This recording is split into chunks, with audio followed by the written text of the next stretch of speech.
I typically watch Band of Brothers every year around Veterans Day, but this year I decided to check out something new.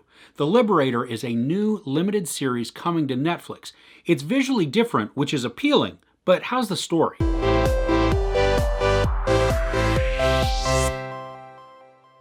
In World War II, a unit from Oklahoma comprised of Mexican Americans, Native Americans, and Dust Bowl cowboys endure a 500-plus day tour in Europe. They land in Sicily, take on the Nazis, and this is the true story of the group of soldiers known as the Thunderbirds. So I think the thing that is going to get the most buzz around this series is its visual styling. Netflix put out a statement, so I want to read it to make sure I get it correct.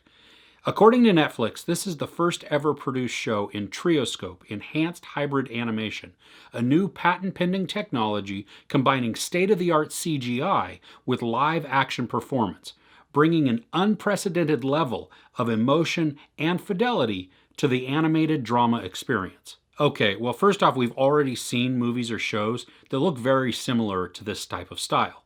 There's A Scanner Darkly, Waking Life, or even the Amazon series that came out recently called Undone. So even though Trioscope may be a patent-pending thing, the result is something that we're kind of already familiar with. But aside from that, I really take issue with the unprecedented level of emotion that they claim in their statement. As beautiful as the animation was, and it felt like a graphic novel come to life, the animated style kept me at arm's length from the characters. I mean, I'm not able to see nuances in facial expressions or in the eyes. And we all know that those carry so much emotion. And so when it's hard to discern those, well, the characters, I don't connect as well to them. So those emotional aspects, they are lost in this type of presentation. So let's discount what Netflix says and just go with it is a semi-animated live-action war story. And the story is one I appreciated. I mean, I wasn't hooked, though, right from the beginning. The first, portion of the first episode, I was struggling a little bit because I'm thrown into a situation where it's actually calling for me to care about the outcome of characters that I've just met. I know nothing about them, and so there is no emotional connection at all.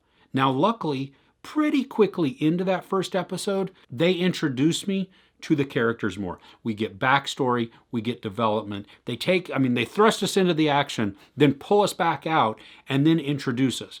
I'm not sure that's necessarily the best way to do it because I was kind of confused going in about why should I care about these particular people.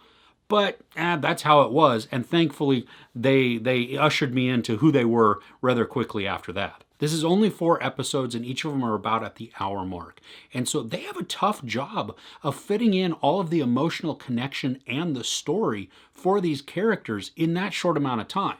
But they do it surprisingly well. And I do feel that sometimes the writing and the dialogue itself felt stiff. It felt a little bit robotic. But it wasn't always like that, so I was able to be drawn into some of the characters, especially our heroes. And there are a few of them that I really connected with.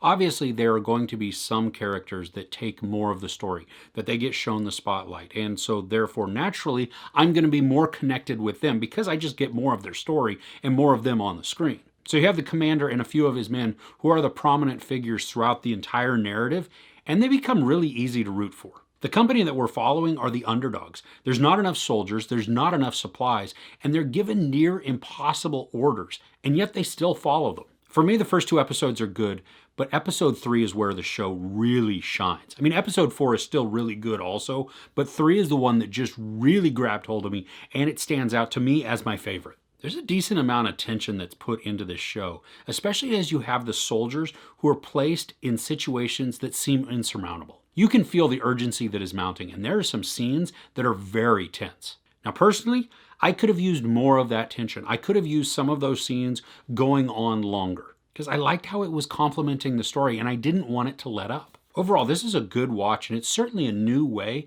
to tell this type of story. The story is engaging, and I enjoyed a lot of the main characters, especially because they're based on real people. One thing that I found strange was at the end of the last episode, where we normally find out through text on the screen what happened to people after the events. And so, it's their way to provide some closure to the people that we've seen. It tells in this instance, it tells what they've done after the war. Well, the only person that it talks about is the commander. We get to know what he did after the war, what happened to him. But all of his men, nothing. Huh? I think it was really odd, especially because the show made such a big deal out of where these people came from.